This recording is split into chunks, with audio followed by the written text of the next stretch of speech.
As we pick up from last week, it's Monday afternoon, and Jesus has been hammered by the Pharisees and Sadducees who are coming to question him. They've come and asked the question, where did you get the authority to cast all the money changers out of the temple the night before? Where did you get that authority? And he said, I tell you what, I'll ask you a question. Was the baptism of John from heaven or from men? And they can't answer the question, so he doesn't answer the question of where he got his authority either. And it goes down to even more things, and they're asking these questions back and forth. And these Pharisees and Sadducees, the whole Sanhedrin is beginning to build, and they're trying to get a plot to capture Jesus in his own words so they can get a death penalty against him. They can get him out of their hair. Well, they've got this plot. Picking up at verse 15 here in chapter 22. Then the Pharisees went and plotted together how they might trap him in what he said.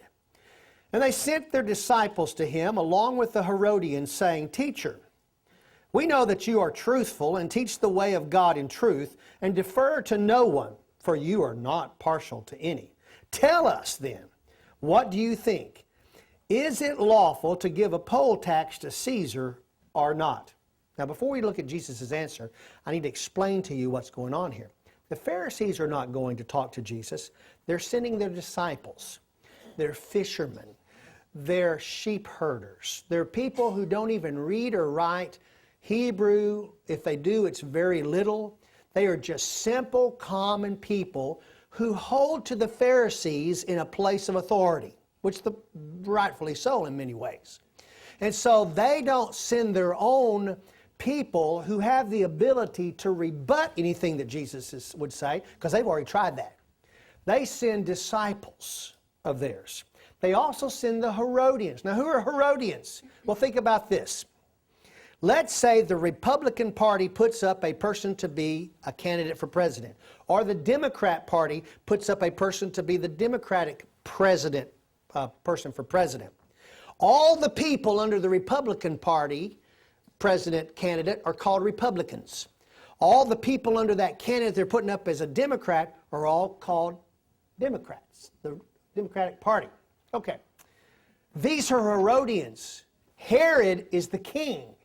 These are people, just like Democrats or Republicans, who hold to anything Herod says. I mean, these are yellow dog Herodians.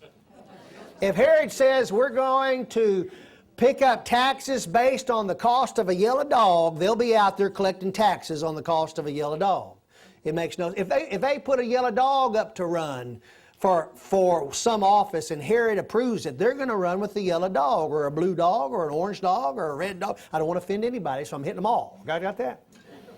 So they're Herodians. They are a political group of people that are sworn in their hearts to whatever Herod says it's right. So they send the Pharisees' disciples and the Herod's disciples basically to go ask Jesus, is it lawful to pay a poll tax to Caesar? So here's where Jesus picks up. Jesus perceived their malice, what they feel inside, what their intent is, and said, why are you testing me, you hypocrites?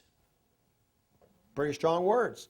In fact, in this lesson, he's going to use the word hypocrite a lot. And it's going to be the theme all the way through this lesson, through the rest of the day, through all the rest of Monday afternoon when he's talking to them. In fact, we're going to end Monday afternoon today. It's the theme of how hypocritical these people are.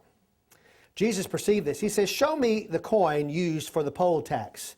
And they brought him a denarius, and he said to them, whose likeness and inscription is this? He holds it up. Whose inscription is this? And they said to him, that's Caesar. I can just imagine he flipped that coin back at them and said, then render to Caesar the things that are Caesar, and render to God the things that are God's. Or the poor little disciples of the Pharisees and the Herodians, they go, that's a pretty good answer. You see it? I told you I don't make this stuff up. Verse 22. And hearing this, they were amazed, and leaving him, they went away. They couldn't rebut in any way, form, or fashion. He said something that makes sense.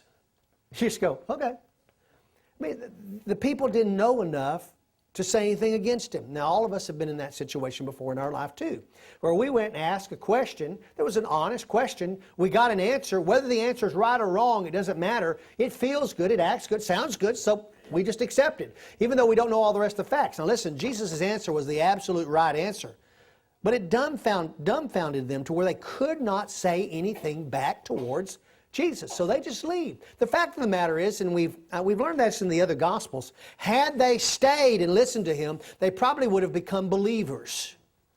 They probably would have followed the Lord and not the Pharisees and not even Herod, because they realized that what he said was really true. So Jesus turns to them, and he's sitting there, and the Sadducees come and take their turn at him. Now, the Pharisees have asked him something. Now they've sent their disciples, and now it's the Sadducees' turn. Remember, in the Sanhedrin, we had Pharisees, Sadducees, and Essenes. The largest group was the Pharisees. That was most of them. The smallest group was the Essenes. But that middle group were Sadducees, and they were sad, you see, because they did not believe in the Don't ever forget that. That's our difference. Pharisees believed in the resurrection. Sadducees did not believe in the resurrection. And in fact, all you had to do in those days to start an argument in the Sanhedrin was just mention the word resurrection. Resurrection! Just one word. The power of one word. Just one word. Now, we don't see it in the Gospels, but we saw it in the Acts of the Apostles, in the book of Acts. Whenever Paul got in trouble, he just said something about the resurrection. Next thing you know, the Pharisees and Sadducees are at it. And the Pharisees are taking Paul's side, the Sadducees are against him, the Pharisees let Paul go. And in the beginning, when they got Paul in there, they were trying to get Paul killed. But he mentions the word resurrection. Starts off, it's like punching buttons. Some of you men know what punching buttons is all like, don't you? Your wife can punch your button, just one word. They know where to get you, and it's like going right in the side, like a spear in the side. And you women, your husbands can do it in return, can't they? One word. It does. Amen. It's not even a phrase. Of course, most of you men don't talk in phrases anyway. You talk in one word. Uh-huh. Mm-mm. Yep. Sure. Mm-mm. And if you say any more, if you put more than 4 words together in a sentence, your wife thinks that you're arguing with them, right?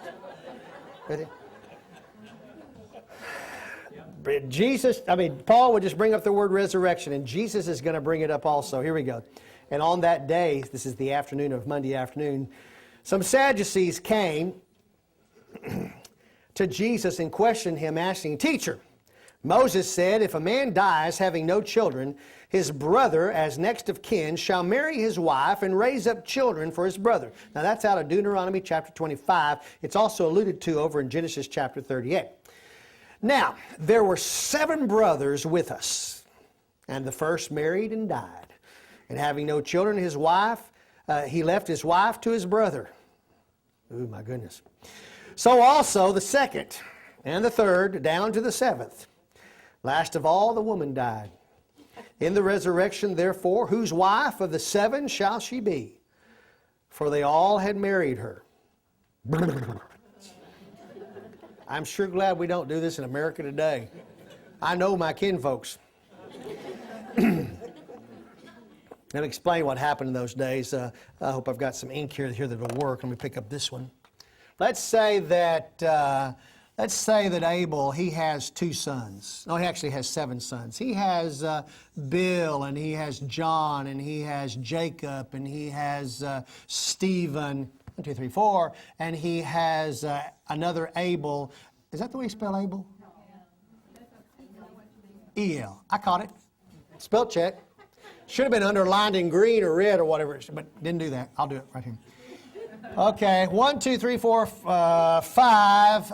Let's see, and he had another one named Enoch and another named Seth. And Seth is married to Mary. We'll just keep it biblical here, okay? Seth is married to Mary. Now, all the rest of the boys are also married too. But Seth is supposed to have a male child to carry on his name. But Seth dies, and he doesn't have a male child.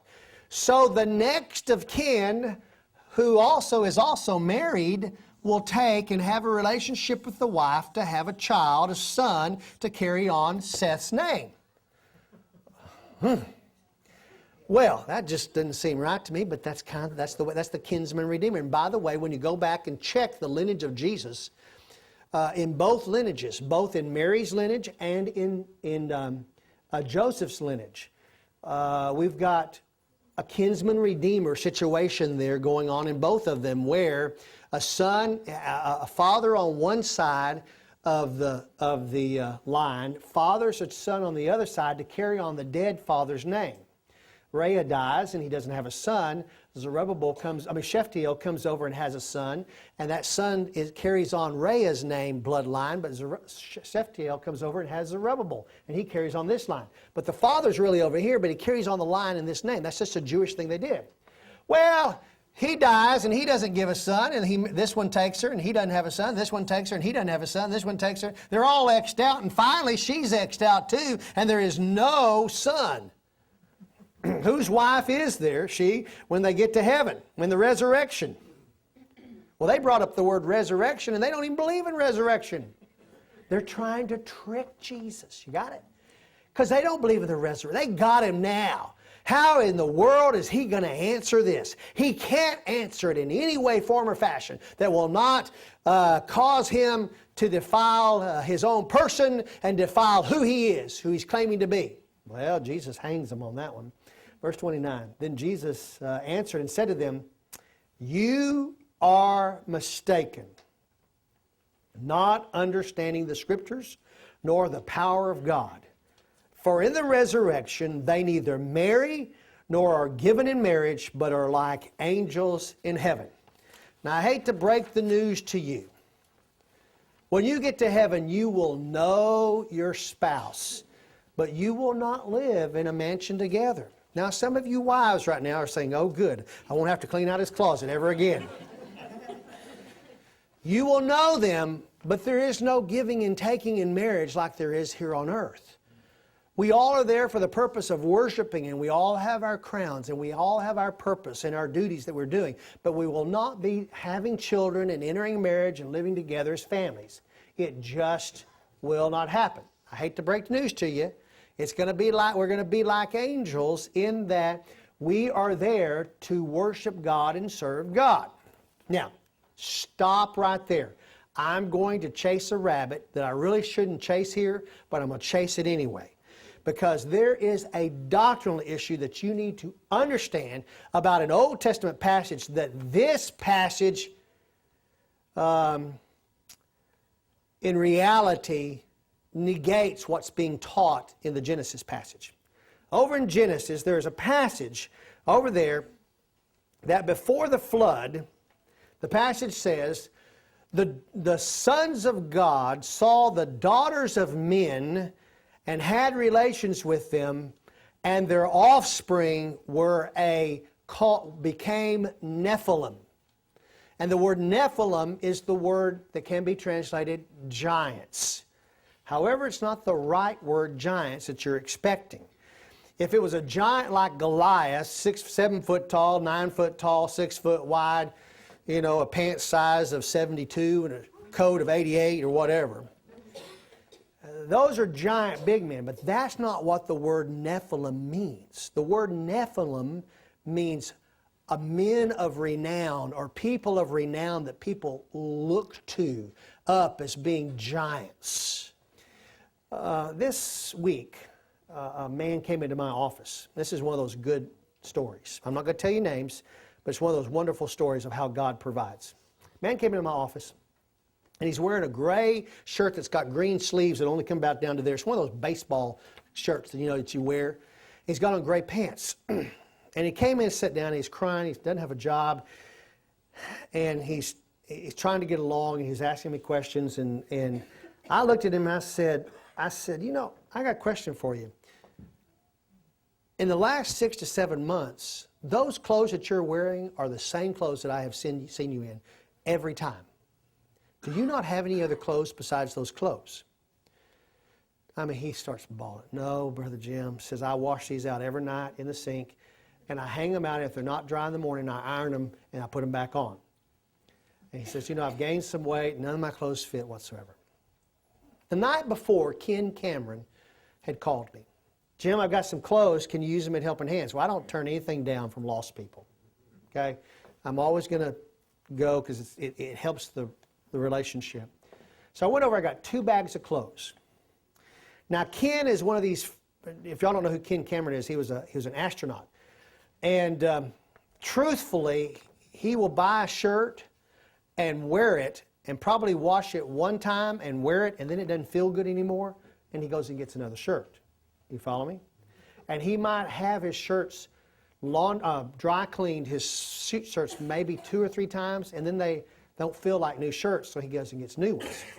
So these shirts and these pants have been worn and washed maybe 2 or 3 times at the most, and they are perfectly clean. They're in the dry cleaners bags with the stickers still on them and all that type of stuff.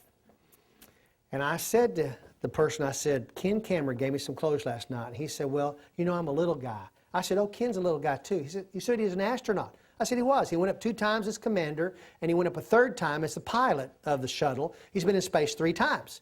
He goes, but he's a big man, isn't he? I said, no, he needs your size. I said, excuse me? No, I'm about 100 pounds over what they can take up in space. Because for every 1 pound of me that they got to take up there, just means a lot of pounds of fuel and stuff to get it up there. I said, no, they're all those guys are little guys. Oh, no, they're big guys. No, I told him. I said, no, they're little guys. I said, Ken is a pipsqueak. I mean, he's little. I mean, he is short. I'm a head taller than he is. He's a little guy. I said, don't you know Dave Leisman in our church too? He is a pipsqueak. He's about, yeah, wonderful Bible teacher, by the way, but he's a small guy of stature, kind of like Zacchaeus was a wee little man, a little guy. I go out and I get those clothing and I bring them in and I pull out this yellow golf type shirt, you know, polo shirt type thing. I said, put this over, and it fits him perfectly. I pull out a pair of pants, I make him put them on. I'm stripping him in my office. You got that?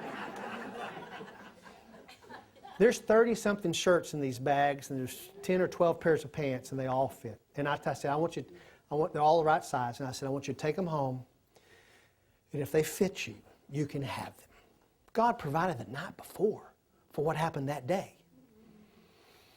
That's just incredible. And tears are running down his eyes. And he's thinking about it. I said, no, wait a minute, I'm not through with you. Because a job had just come in to post on our job sheet.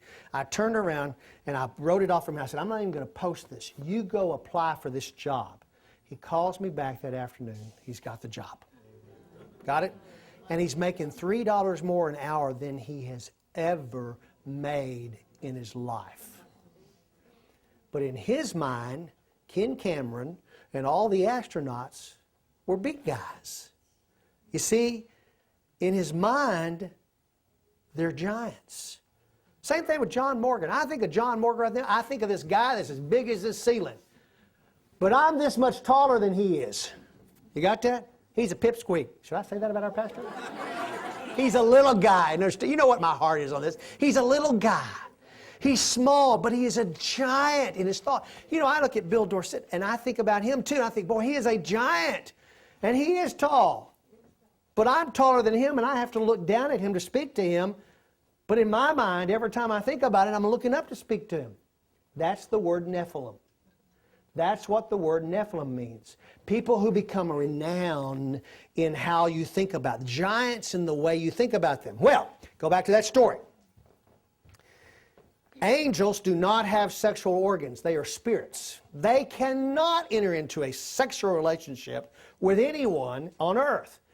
And prior to that passage, God has already talked about the sons of Seth and the sons of Cain, and the sons of Seth are the sons of God because they worship the one true God, and the sons of Seth don't worship the one true God, and they have to separate. Sons of Cain has to separate, and from 7 more generations, they are ungodly folks, killing people just because you hit them or accidentally tripped over them. Go back and read the passage, or wait till January when I tell you the story and you'll see exactly where it is. You know, they accidentally hit them, so they killed the guy. That's the sons of Cain, who are ungodly people. They're the sons of the world. They're the sons of men. But the ones who worship the true God are called the sons of God. The sons of God saw the daughters of these men, and they were, And they go, I want that as a wife. Samson had the same problem. Don't you remember that? And so Samson wanted those who were women who were big-eyed and Canaanite women. Ooh, they're good looking. He didn't want one of his homely old tribes, girls from his tribe. He saw that over there. That's what he's talking about. In that passage in Genesis, the passage is about the daughters, sons of the godly men who followed God, saw the daughters. This passage here in Matthew proves that point. Why? Because we're like angels, and when we get to the resurrection, and angels cannot be in marital relations. It's right there. You see how it fits together? Okay, that was a rabbit that I wanted to chase, and so we're there.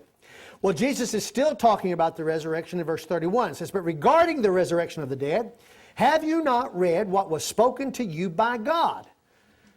Have you not read this?" And he says, "I am the God of Abraham, and the God of Isaac, and the God of Jacob. He is not the God of the dead, but of the living." Now that comes right out of Exodus chapter 3. By the time this is written in Exodus, spoken to Moses by God, Abraham, Isaac, and Jacob have been dead and in the cave for more than 400 years. And yet, God is saying to them, I'm the God of Abraham, Isaac, and Jacob because they're living. Their bodies may be physically dead and over in that cave, but they are still living. Because He's not the God of the dead, but He's the God of the living. 400 years after they physically died. Well, that causes the Sadducees not to be able to answer in any way, form, or fashion. He says, "And when the crowd heard this, they were astonished at His teaching." In other words, the Sadducees says, okay, whose wife is she going to be in the resurrection? And all the crowd's going, oh, they got Him there. He's not going to be answering this.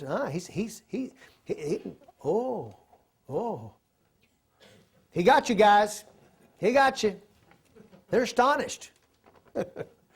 Well, when the Pharisees heard that Jesus had silenced the Sadducees, they gathered themselves together. Hey, Jesus got those Sadducees. He's a pretty good guy out there, you know. Yeah, he's pretty good. Heard that he silenced the Sadducees. It's our turn. We're going to take our last stab. We're going to take another stab at this, he says. So one of them, the lawyers, a scribe, lawyer and scribe are the same things, asked him a question, testing him. "Teacher, which is the great commandment of the law?" You notice he only asked for one great commandment. Which is the great commandment of the law? And he said to him, "You shall love the Lord," that's what Jesus said, "your God with all your heart, with all your soul, with all your mind." Well, that should have satisfied the lawyer, but Jesus doesn't stop there. This is the great and foremost commandment. But the second is like it.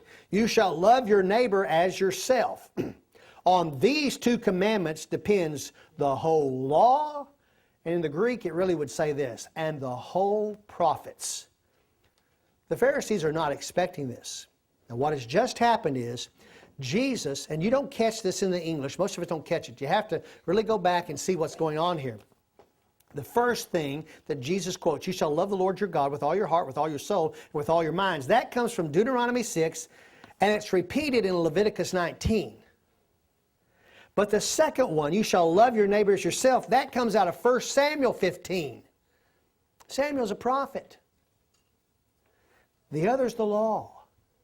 Therefore, Jesus gave them the foremost law to follow and the foremost prophecy to follow. And Jesus ties the two together.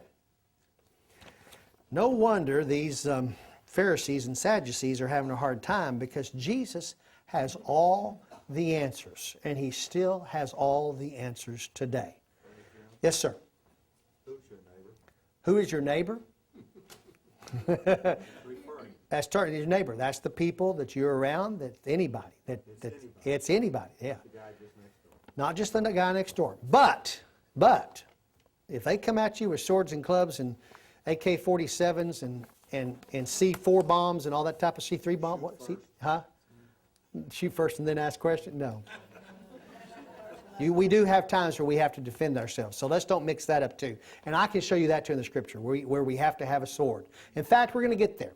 It's not going to be in next week's lesson, but it's going to be in the following week's lesson where Jesus says to his apostles, as they're getting up to leave, Judas is already gone, he says to Peter and to John, he says, go and sell what you have because we're going to need a sword. Peter mixes around. He comes back. He says, Lord, we've got 2 swords here. And Jesus says, it is enough, because they're going to need a sword within an hour and a half, because a miracle has to happen in the Garden of Gethsemane whenever Malchus comes up to take Jesus into custody because Peter is going to cut off his ear and Jesus is going to miraculously heal it back to his head. I'd have loved to have been there. Wouldn't you? All right. So there's a time for a sword and there's a time for not. There's time where you don't have to take swords and there's time where you do have to pick up swords. So we'll understand that. There's a time for everything.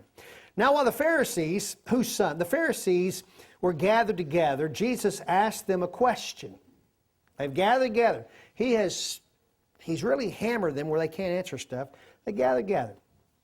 And they say, what do you think about the Christ? Now they're talking to the Christ, but now they're asking him a question about the Christ. Now don't forget this. The word Christ is the Greek word that matches the Hebrew word Messiah. Whether you say Christ or whether you say Messiah, it's the same thing. It's just like if you say the word Joshua or the word, say the word Jacob or the word James. Jacob is the Old Testament Hebrew word for the Greek word James in the New Testament. The word Sheol is the Old Testament Hebrew word for the place that the dead go. And Hades is the Greek word for the place that the dead go. So we've got these words that don't be mixed up on this. So they are really asking him, what do you think about the Messiah? Whose son is he? So they're asking Jesus this question. Well, Jesus asked this question of them. Who do you think this Messiah is? Whose son is he? Well, they answer him back and say, the son of David. So they know the line. They know it. So they come back and say, okay, what they're saying to him is when the Messiah comes, he will be the son of King David somewhere down the line. They're not accepting Jesus as the son of David at this point in time, even though Jesus' father, Joseph, comes through the line of Solomon, David's son, and Jesus' mother, Mary, comes through the line of Nathan, David's son, named after Nathan the prophet, by the way, okay? But this is Nathan, his son. So we've got Nathan on this side, we've got Solomon on this side. Either way, through Joseph or through Mary, had Joseph been his true biological son, Jesus would have been the son of King David. But he is the biological son through his mother Mary, because God the Father is the father on this side.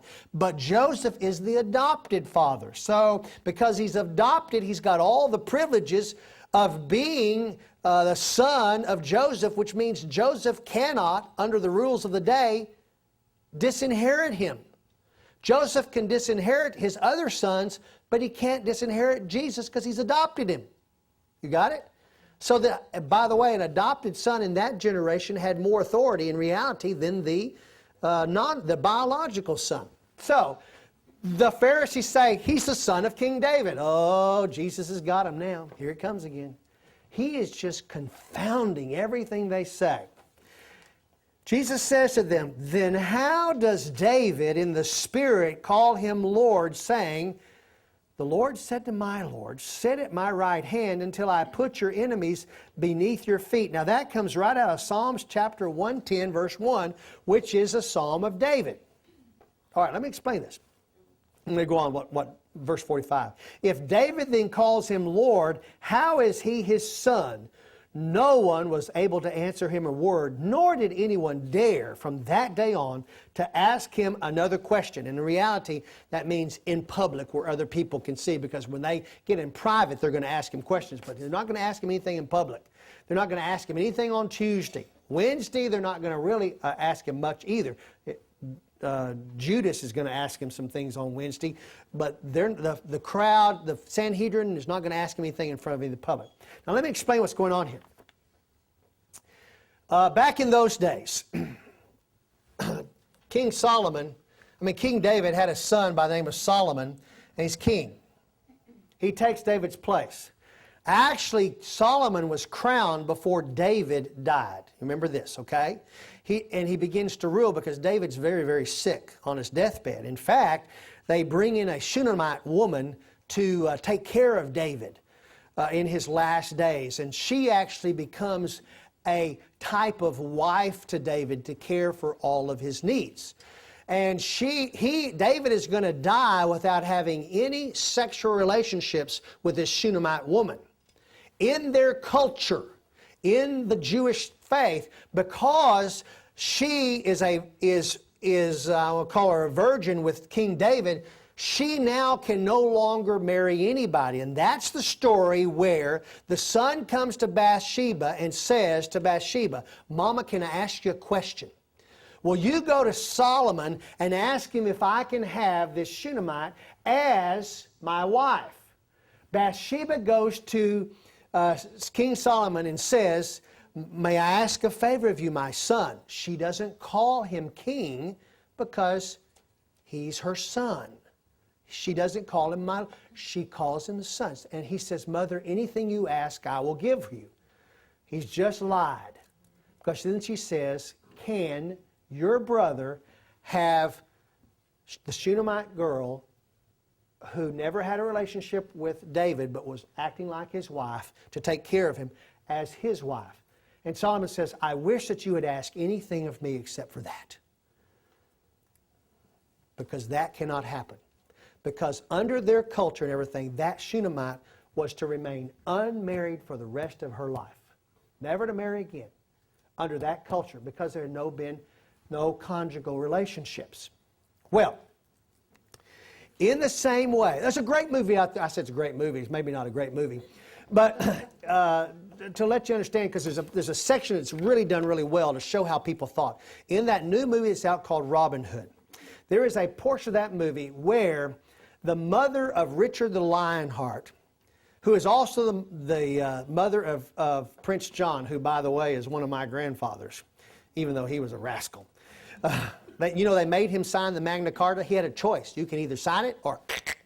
So he decided to sign it, you louse. Anyway, well, it was actually a good thing, but he was a horrible king. Anyway, when Richard the Lionhearted died, this Prince John, his brother, becomes king of England. She always calls him her son. She never in the movie calls him my lord or calls him my king. Why?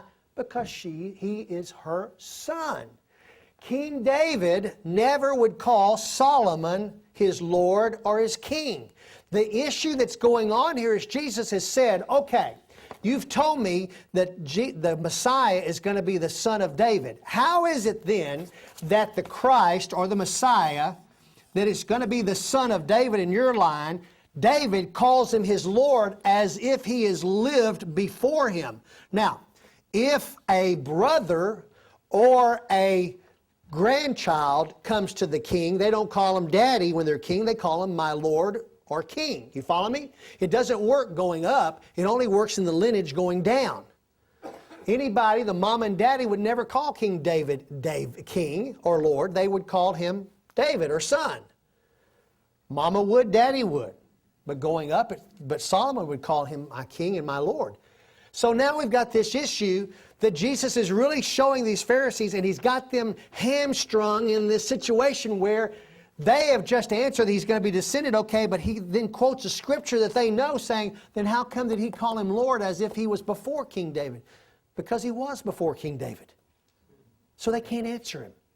So they decided, we're not going to get embarrassed like this ever again. And so they do not dare ask him another question. Well, Jesus turns right around and says, I want to talk to you about this. And he spoke to the crowd and disciples. He says, these scribes and these Pharisees who are here in the temple with us, now I'm adding that because that's where we are, on this Monday afternoon, because it's Monday afternoon, I think it's April the 3rd of 30 AD, Monday afternoon, they seat themselves in the chair of Moses. Now, Moses didn't have a chair that he sat in. They were talking about his position of power, of who he was, his influence over the people. Therefore, they tell you, do and observe, but they do not do according to their deeds. For they say things and do not do them. Time out. Need to understand that. I was 11 years old. My father was in the hospital. He was sick and he was dying. He's going to die on Saturday night. It is Thursday afternoon and I'm in the hospital. And back in those days, in 1967, in the waiting room, they allowed you to smoke. This woman is over there smoking these cigarettes. And the room is filled with smoke. They got the windows open. And there's no air conditioning, by the way, in this hospital. The windows are open. They got fans blowing. It's blowing the smoke out, but I'm getting sick to my stomach over it anyway. And she's putting the cigarette butts into the ashtray. And her 3-year-old daughter, and I'm 11 when I catch this idea. Her 3-year-old daughter comes over and tries to pick up the last one that Mama has put down that's still smoldering. And when she brings it up to her lips, her mother, who just put it down, says, "No, no, no, no, no, no, no. Don't do that. That is nasty." You got it. You've heard it, okay?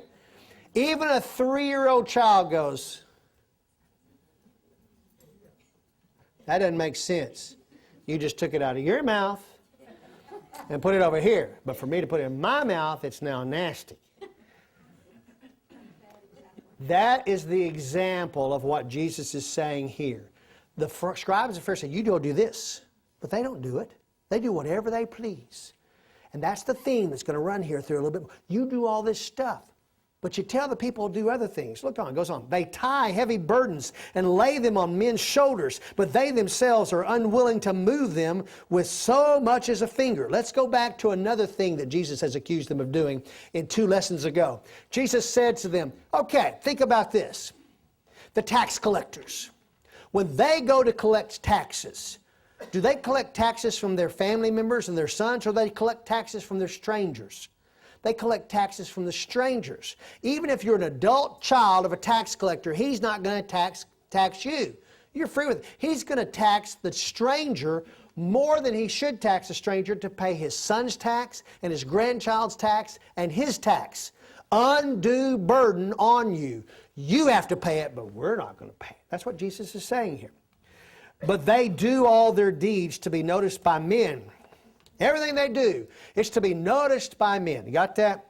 For they broaden their phylacteries. Now what that is that's they had these, they would take these precious stones and jewels and they would put them on, and kind of like, you hang them here and hang them from there, and they would add more and more and more of these jewels. And people would see them walking around. It's kind of like today where you see the guy walking around and he comes in, he's got a gold Rolex watch with diamonds all over. He's got all these chains hanging around it. He's got this stuff going on. He's got this gold stud here and all that. He's got big old diamond ring and everything. He's just short. By the way, most of those folks who do that, all the wealth they have in the world they're wearing. You realize? And if they get robbed, their wealth is gone. And besides that, the big old car they're driving out there belongs to the bank and they hadn't made a payment in 4 months on it. But everything's for show. You follow me? All right. He says, and they lengthen their tassels of their garments. They have a prayer shawl. And the prayer shawl has tassels on it. And as they're praying, they hold these tassels and they roll them out. They pick another one as they pray on another topic. They roll them. And as they do that, these tassels get longer and longer and longer, naturally. But Jesus says, look, they lengthen their tassels of their garments. Kind of like extensions, lady. You know how you pull it up and clip it in? And now it's down to here, where it's supposed to be to here.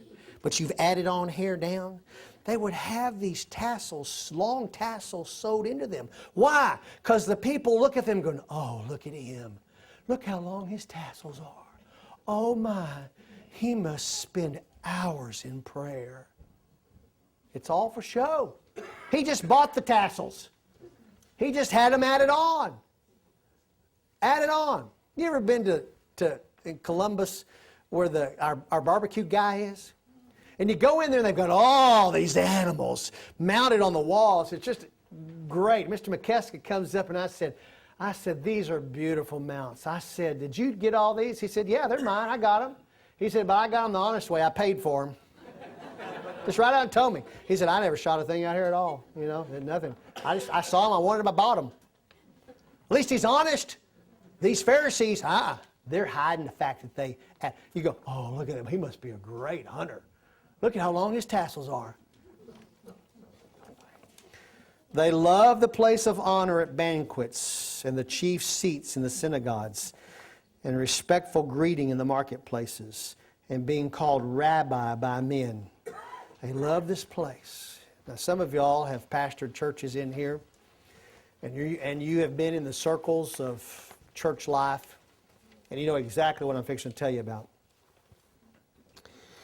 In one of the churches that I was in, our church was trying to help another church get started. And this little church, now I'm not talking about here, this is in another church, another town.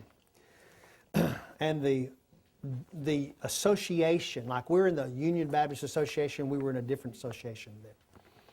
The association was touting this church because the church this pastor had not even had his first organizational Sunday yet. They had not gone to a worship time to open it to the public to start worship. And he already had more than 60 people in a house praying and worshiping with him. Okay? Getting ready to start the church. You follow me? But they're all young families and they're fairly poor. And what they were wanting to do at a meeting that I was with this director of missions of our association and several others, is they wanted to get some promos printed so they could let the people know that they were going to this school to have their first Sunday and all of that. I said, in the meeting, I said, well, you know, we just bought and the church that I was at had helped pay for it, an offset press for the association. Why don't we do the full color offset press stuff there and get it done, so all you have to come up with is the amount of money for the ink and the paper. And the director of missions just stood there and he didn't shake his head up and down or anything. Not at all. So we went through all of that and I said, this is about what it would cost, because we had an offset at our church that I ran. And I said, you know, we can do this, but I didn't have the color capabilities, but they did. This was back in 86 and 87, by the way. That's how far back we're talking. Well, when the meeting was over, I'm going to get in my car, and the director of missions is tripping all over himself to get to me, and he says it. What he says very calmly and very quietly, but like this. That printing press is for the association use only. We will never print anything for any of the churches. And I said, my church just put $20,000 into that press for you. You need, because I was the administrator of the church, we need to do this for the church. You're trying to help this guy get started in his church, and you're not willing to press the stuff that he needs? What he needs is an afternoon run, and you don't have time to do it. We will never use it for that purpose. It is for associational use only. Do you know where association gets their money? From the churches. I'm sitting here thinking, this isn't right. So I go out and I help them get their stuff printed. Around the association, it all goes out. And lo and behold, the first service comes, and there's about 300 people at the first service. You got this? This is an incredible service. And the director of missions is upset because he's not the keynote speaker before the pastor gives the message.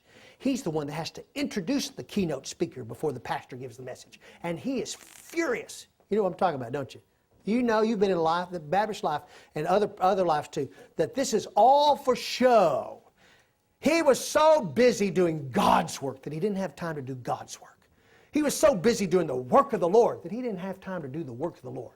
He was so busy guarding God's stuff so that it won't be worn out to use it for God's purposes. Doesn't that just make you sick to your stomach? It ought to. It's not just in the Pharisees and the Sadducees and the Essenes and the Herodians and all that.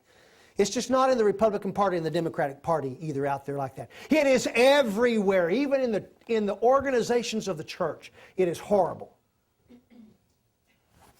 I might get excommunicated for saying that, couldn't I? I know some directors of mission. I don't even know who the directors of missions are. I'm a home missionary here. My job is to be a missionary to Sagemont church members. Thank you, Lord. I don't have to have a passport to do that, to be able to go to Missouri City or Stafford and help someone. So Jesus is just nailing him, and he goes, look, you want all these respectful greetings in the marketplace. Let's look on the next page. Good chance we're not going to get through with this lesson like we didn't do it last time. He looks at his apostles in verse 8, and he says this, do not be called rabbi, for one is your teacher. One. And you are all brothers. Do not call anyone on earth your father, for one is your Father, he who is in heaven. Do not be called leaders, for one is your leader, and that is Christ. It's a picture of the Trinity. Do you see it, folks?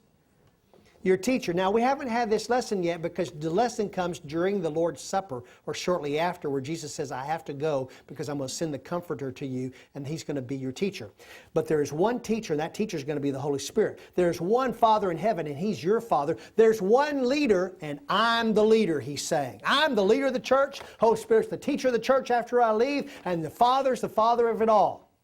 Now, he's not saying don't be called not a leader. Don't let that happen. He's saying don't be like, in context, don't be like these Pharisees and Sadducees who do all of this to be seen among the people and have this exalted position. In fact, that's where he goes in verse 11. But the greatest among you shall be servants. Whoever exalts himself shall be humbled, and whoever humbles himself shall be exalted. We're servants. I'm your servant, folks. You're the sheep. Now, if you don't understand this, let me explain it to you. Sheep do 4 things. Sheep eat, and then they do that other thing after you've eaten. Sheep have babies, and sheep just hang around. They don't do anything else. Now, they grow hair that if the hair is not shaved off of them, God takes it off of them through molting it off. You follow me? The shepherd is the servant of the sheep. Sheep will eat all the grass and be up against a river, and there's no more grass, and they don't go looking for grass, they just stand there. That's just what they do. They'll die.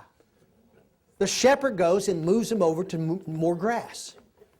He can't make them eat, but he can move them over there, and maybe they'll eat. If the water hole dries up, they won't go look for another water hole. They'll just stand there. The shepherd has to move. The shepherd's the servant. When they get their hair on them, the shepherd shaves them off to get the wool. But if the shepherd doesn't do it, it's going to go away anyway. It just starts all over. That's the way God made it. Listen, if that wasn't the way God made it, then them sheep would have long, long hair and they get real, real hot. But God made it where it'd molt off. Okay. Shepherds are your servants. This year with Operation Christmas Child, things are not going real well at Sagemont or any place. 4,800 boxes came in through yesterday. That's how many they did on the first day last year. And the lady said to me, Janet said to me, she said, Dr. Jim, are you going to tell us whether we're going to do this next year or not? And I said, that is not my place. That is not my place to make that decision. If you folks want to do Operation Christmas Child next year, it is my place as your servant to make it happen. To do everything I can to help you. If you decide you don't want to do it, then I'm not doing it. I'm your servant. But you got to understand, we got too many pastors out here, and we got too many staff members, and we got too many organizations who lord over the people like what Jesus is saying, don't do, apostles. Don't lord your position over. You are the servant. You must be humble. You work for them. They don't work for you. I work for you. You don't work for me. You got that? Now, I may ask you to go do something because I'm the communication person, but you're doing it because you love the Lord, and you're doing it for the Lord. You don't work for me. Ever. Ever. Never. And I will never ask you to go do something that I would not do myself if I could, had the time. And in most cases, I'm going to be out with you, and I'm going to be dirtier than you because I'm your servant. And all pastors need to understand that. The time when you get where pastors get where we think that you are ours, you work for us, it's time for you to go find some other pastor. Go someplace else. I don't want to be King Jim. John Morgan doesn't want to be King John or Pope this or Pope that. We're going to be the lowest of the low, the servants of the servants. So we serve you. Boy, did I ever hammer that. Amen. Verse 13. But woe to you, scribes and Pharisees, hypocrites, because you shut off the kingdom of heaven from people, for you do not enter in yourselves, nor do you allow those who are entering to go in. There's 7 woes here. It has to be 7. It's always 7 for the Lord. He says, look, you've got people underneath you. You've got Jews underneath you that you don't even allow going to heaven. And you're not going to the kingdom of heaven yourself. And you won't allow your followers to go into heaven. Look at the second woe. Woe to you, you scribes, Pharisees, hypocrites, because you travel around on sea and land to make one proselyte. And when he becomes one, you make him twice as much a son of hell as yourself. That means Gentiles. Gentiles are the scum of the earth to Jews. We're Gentiles, folks, most of us, and we're the scum of the earth to Jews. Now, when we become a Jewish convert, now we are the cream of the crop. And they tell us everything we're supposed to do, how we're supposed to tithe, what we're supposed to do, everything we're supposed to do. And the problem is if we're lost and we don't know the Son of God or Lord God, but we worship the Creator of this universe, Romans chapter 2 tells us we're worshiping the right person. Even if we don't know about Jesus' name. Remember that? Oh, but now we come into a faith or religion of Judaism, and we won't worship Jesus the Messiah, but we're going to worship what all the other stuff's taught. Jesus says, now you've made it worse. He's more the son of hell. Because at least before he became a convert to Judaism, he had a chance if he worshiped the God of creation, who is Jesus, but he just didn't know his name. Woe to you, you blind guides who... Now this is complicated, follow me here. Whoever swear to the temple, that is nothing.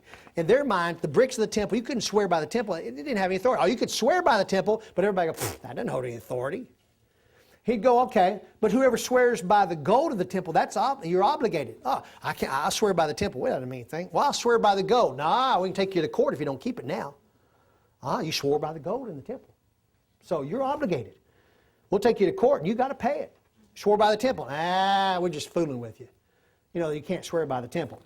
Which is more important, the gold or the temple that sanctified the gold? Jesus is saying, you're idiots in this. And whoever swears by the altar, that's nothing. I swear by the golden altar of incense. I can't swear by that. No. But he goes on to say, but whoever swears by the offering on it, he's obligated. That altar of incense doesn't mean anything. But those 2 turtle doves on top of it, that means something. You swear by that, you got to pay. You swear by the altar, that didn't mean anything. Not anything at all. You blind men. Is it more important the offering or the altar that sanctified the offering? Therefore, whoever swears by the altar swears both by the altar and by everything on it. He says you swear by everything. It's not just one part of it. You're obligated on all of it. Then he goes on and says, and whosoever swears by the temple. He's gone back to the temple. That's where he started. Swears by the temple. Then you swear by him who dwells in it. In other words, from the stones of the temple to the one that sits on the throne inside of it. It doesn't matter if you swear or don't swear on anything in the way up there. It all is obligating to you. Whoever swears by heaven swears both by the throne of God and by him who sits upon it. The Pharisees are hair-splitting. One thing they can do, another thing they can't do. And it all is important. Fourth woe is, woe to the scribes and Pharisees, hypocrites, for you tithe mint and dill and cumin, and you neglect the weightier provisions of the law, justice, mercy, and faith. And these are the things you should have done without neglecting the other. You blind guides, you strain in a gnat and you swallow a camel. He's not condemning tithing, but tithing is calculatable. You take 1/10 of the mint and the dill and the cumin and you pay it. You pay it in, you can calculate, but you can't calculate and you can't justify how much faith and how much mercy and how much grace is there, or justice is there. In the Old Testament passage, and it's footnoted there, a gnat is an unclean animal, and so is a camel. And if you go to Sabbat, which is a Jewish document that kind of controls them, they said if on the Sabbath you kill a gnat, you are as guilty of sin as if you kill an unclean camel on the same day. Whether it be a gnat or be a camel, it doesn't matter. It's the same sin. Well, of course it's the same sin. But really and truly it's not. But the Sabbat says it is, because it's an unclean thing that you can't touch on the Sabbath. Woe number 5, woe to you scribes and Pharisees, for you clean the outside of the cup of the dish, but inside you are full of robbery and self-indulgence, you blind Pharisee, First clean the inside of the cup of the dish so the outside may become clean. They were extortioners. They were dressed in all their stuff where everybody looked at them, oh, aren't they wonderful? But inside they were trying to figure out how they could steal from you. I'm not going to get to the seventh, but I want to get to the sixth woe. Woe to you, scribes and Pharisees, hypocrites, for you are like whitewashed tombs on the outside, appear beautiful, but inside they are full of dead men's bones and all uncleanness. So you too outward appear righteous to men, but inward you are full of hypocrisy and lawlessness. It is Passover. All the tombs of the rich people were all manicured and kept all year long. But just before Passover, all the other tombs that were there, they took powdered lime and with water and they whitewashed them so they looked good. But inside there were dead bones still. That's the reason why Jesus is using this example, because we're at Passover time. And all the tombs have been washed.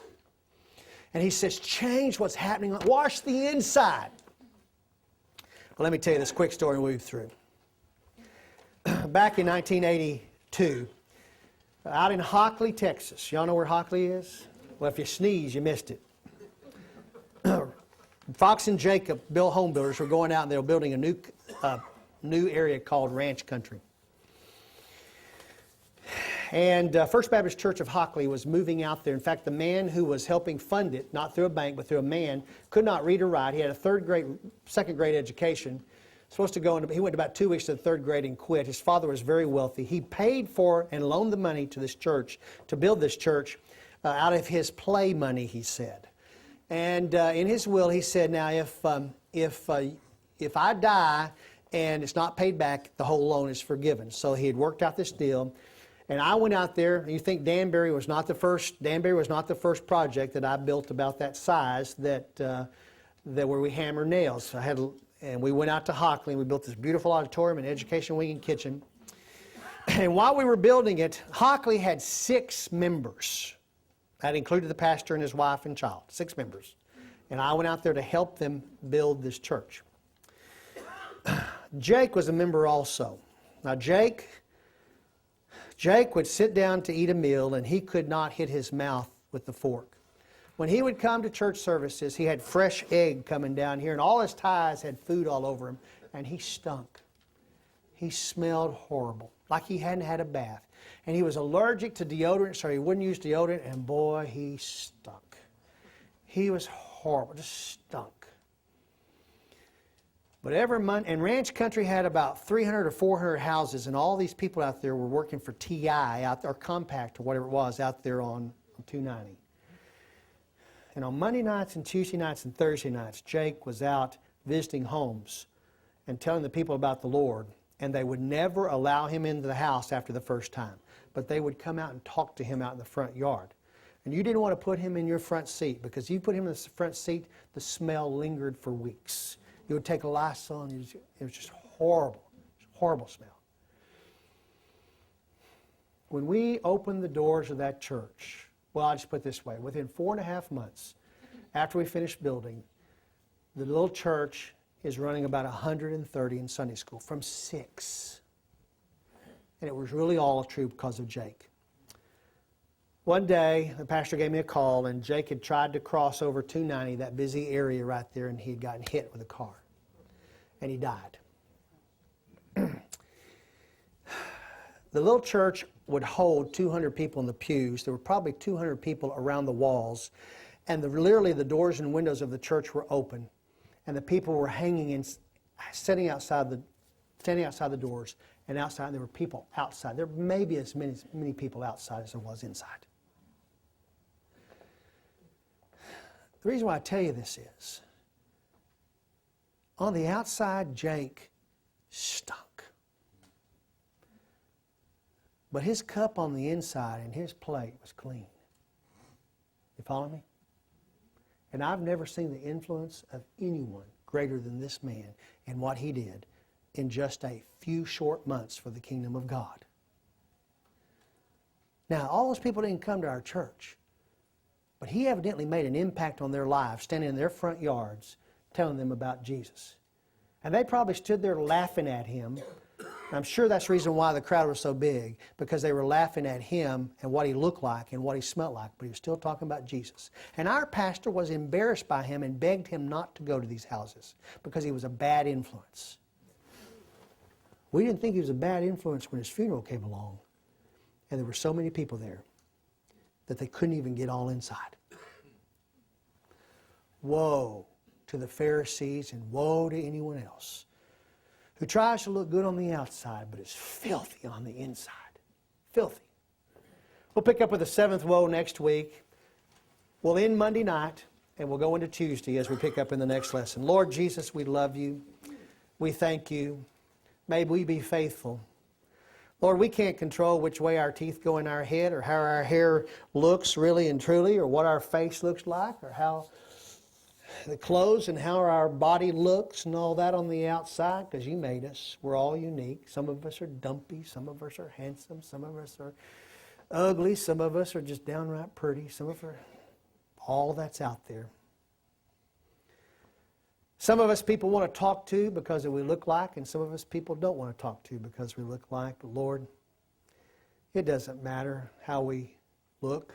What matters is are we clean in our heart? Are we clean? Help us to purify the inside by making us a new person in you. And then may we share the gospel with those who need you. In your Son's name, amen.